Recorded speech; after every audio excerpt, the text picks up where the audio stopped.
Hi, welcome once again to M5's English language learning program, Let's Speak English. I'm Gav Duncan and I'm here on your TV to help you learn English. Now, are you sitting comfortably? Yes? Good. And are you ready for today's lesson? Yes? Good. Okay, well let's learn English together. And welcome once again to Gav's DIY program. Yesterday we learned how to put up a shelf correctly, and today we're going to be learning some carpentry from a very special guest. Are you ready, John? Yes? Okay, so what are you doing today? Yeah? Oh, well, that's quite difficult. Okay then, let's get started. No, sorry. This is wrong, isn't it? I know that we looked at the vocabulary connected to putting up shelves yesterday, but this isn't a DIY show. This is an English show. The only reason I started with the DIY bit was I realized that I didn't tell you what DIY means. And it's quite important because it's very popular in the UK. Now, quickly, let me just get this bit of vocabulary out of the way and we can get back to doing what we should be doing. Okay? Right. Well, as I'm sure you all remember, yesterday we talked about putting up a shelf on a wall. And we looked at some of the tools that we use when we're doing a job like that. Tools that we use when we're doing DIY. Now, this is the bit of vocabulary that I wanted to clarify. It's an acronym. Do you all remember when Enid told you about acronyms? Things like DOMS and NATO. Acronyms are words which we make from the initial letters of other words. We use the initial letters to make a shorter word. The Organization for Economic Cooperation and Development is a big mouthful, so normally we just say OECD. The North Atlantic Treaty Organization? NATO. The National Aeronautics and Space Administration? Far too much of a mouthful. NASA. Okay, well, just like those, DIY is an acronym, but the initials stand for Do It Yourself. The original idea came from the 1950s, when a lot of people didn't have enough money to pay someone to come to their house and do jobs. Jobs like decorating, or maybe plastering a wall, or building a wall, or fixing a door. There are lots of possibilities. So, if someone didn't have enough money to pay for a tradesman, a painter and decorator, or a plasterer, or a builder, or bricklayer, or a carpenter, then they bought the tools and materials they needed to complete the job, and then they did the job. They didn't pay a tradesman, a professional, because they didn't have enough money, so they did the job themselves. DIY, do it yourself. Okay, so that's all I wanted to tell you about that. I just wanted to make sure that nobody was too confused by that last acronym. Nowadays, lots of people prefer to do jobs around the house themselves, and as a result you get large DIY superstores. There's a large one in Hungary which is named after a character from the film Star Wars. Maybe George Lucas likes DIY too, I don't know.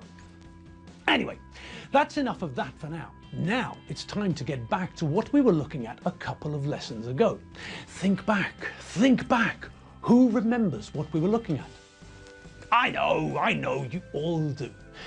We were looking at the idea of enough, weren't we?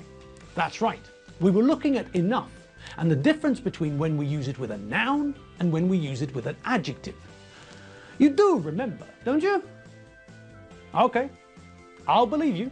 Thousands wouldn't, but just to be on the safe side, just to make sure, let's quickly run over the differences, shall we?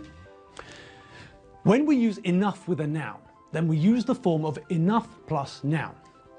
We've got enough money to buy bread, butter, salami and cheese. Do you have enough time to finish the report this afternoon? Is there enough sugar in your coffee? So, As we can see in those 3 sentences, we used enough with 3 different nouns. And because we were using enough with nouns, we put enough in front of the noun, enough money, enough time, and enough sugar. Good. Now, one thing that was different in those examples is that in 2 of the sentences, we used enough with a question, didn't we? We didn't see this the other day, did we? No, but this isn't very difficult. It's not hard to handle. We can cope with this, no problem. Now, what happens to a sentence in English when we change it into a question? Who remembers? Yes, of course, you all do. When we make a question in English, the word order changes, doesn't it? If we make a positive statement in English, then the word order is subject plus verb plus object. I like pizza. But when we make a question in English, then the word order changes. With a question, we start with an auxiliary verb and then follow with the subject. Do you like pizza? Are you waiting for the number 74 bus? If we're using a question word, then when we make the question, we start with the question word and then follow with the auxiliary verb and the subject. What do you want for dinner? When are they going on holiday? Okay, so far so good, no? Yes, we've all seen this before and, well, it's not rocket science, is it? Okay, so now let's see what we did when we made a question using the word enough. Let's have another closer look at the 2 questions we saw earlier. Do you have enough time to finish the report this afternoon? Is there enough sugar in your coffee? Okay, so let's have a look at the first question first. Do you have enough time? Blah, blah, blah. Well, is there anything difficult about this question? No. It's a question in the present simple tense, using have to talk about possession, which means that we're using the verb to do as the auxiliary verb. In the present simple, we use the verb to do, correctly conjugated, as an auxiliary verb when we make negatives and ask questions. The only place where we have to be a little bit careful is where? Yes, that's right. We have to pay attention to the 3rd person singular form. That's where the verb to do changes form. Do becomes does. So if we want to ask the same question, but this time not about the 2nd person singular, but about the 3rd person singular, then we have to make sure that we change do to does. Does she have enough time? Blah, blah, blah. Okay, no problems there. Change do to the correct form for the 3rd person singular and then follow, as usual, with the subject, she, the main verb, have, and the object, time. The only difference in the question is the fact that we're also using enough in the question. But that's not a problem, is it? No. We know that when we want to use enough with a noun, we place enough first and follow it with the noun. And that's what we do here. We start the question using the auxiliary verb do, or does for the 3rd person, then follow the auxiliary verb with the subject.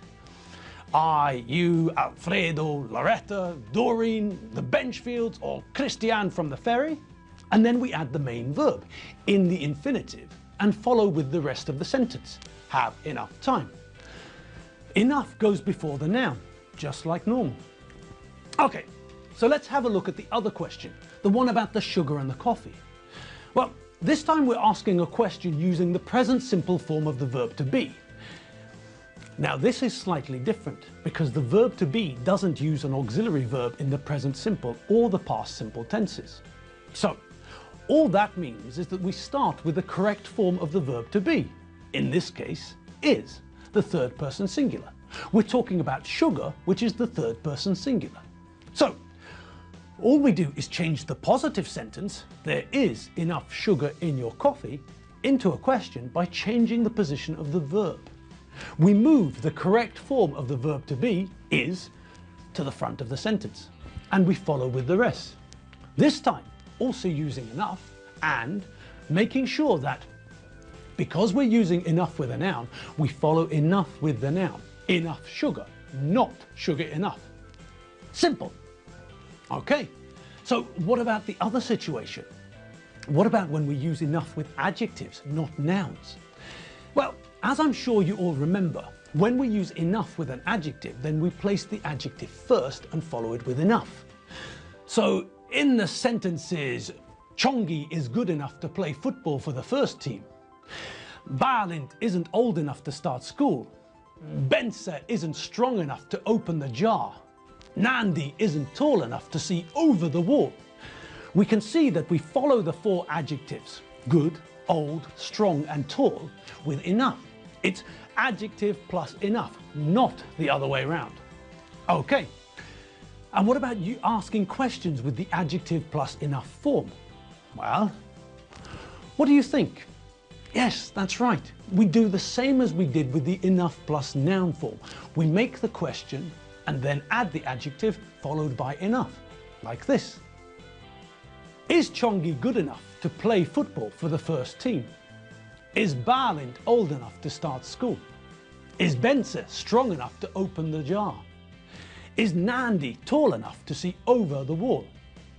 So, how did we turn those sentences into questions? Well, we took the correct form of the verb to be, and in all of these examples we used the third person singular, which means that we need is. And we started the sentence with is. The verb comes before the subject.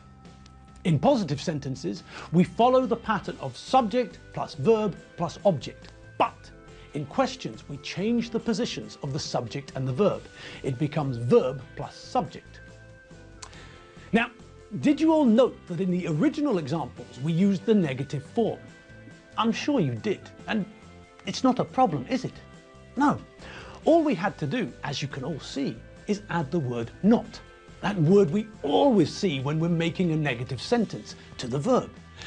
He is becomes he is not. And because we all prefer the abbreviated version, because we all like the short version more, we abbreviated is not to isn't. Simple. Okay, time for some practice. Have a look at the following sentences and complete them so that enough is in the right place. Before the noun, if the sentence is using a noun, and after the adjective, if the sentence uses an adjective. As usual, let's do the first one together, okay? Balint won't be a sumo wrestler, but he be not fat enough. Balint wants to be a sumo wrestler, but he's not fat enough. Okay, so that was pretty easy, wasn't it? We can see that the first thing we have to change is the verb to want. We're talking about Balint, which means that we're using the third person singular. The verb to want is regular, which means that we have to add an s to the end of the infinitive to make the correct third person singular form. I want, you want, but he, she and it wants. Okay, so far so good. Next we have to deal with the fact that there's another verb in the sentence. We often see this, especially after verbs like the verb to want. We often follow the verb want with another verb in the to infinitive form. This shows us what we want or what we would like. When I grow up, I want to be a policeman, just like TJ Hooker. When I get to the airport, I want to have a nice, cool, refreshing drink. Okay, so we know what Balint wants. He wants to be a sumo wrestler. Great, but there's a problem. Sumo wrestlers are fat. Really, really fat. Look at the guy on the right of this photo. So, we know that this part of the sentence is negative. We're talking about the fact that Balint is too slim. He's too thin. He doesn't weigh 300 kilos. So that means that he's not fat enough.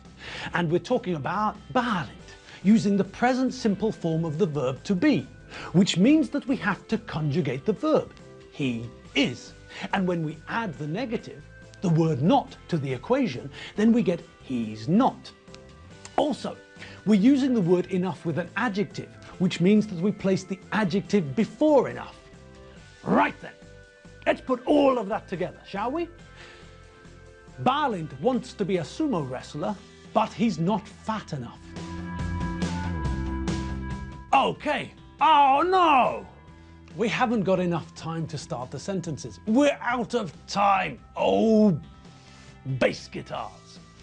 Oh well, never mind. We'll just have to start our next lesson with those sentences.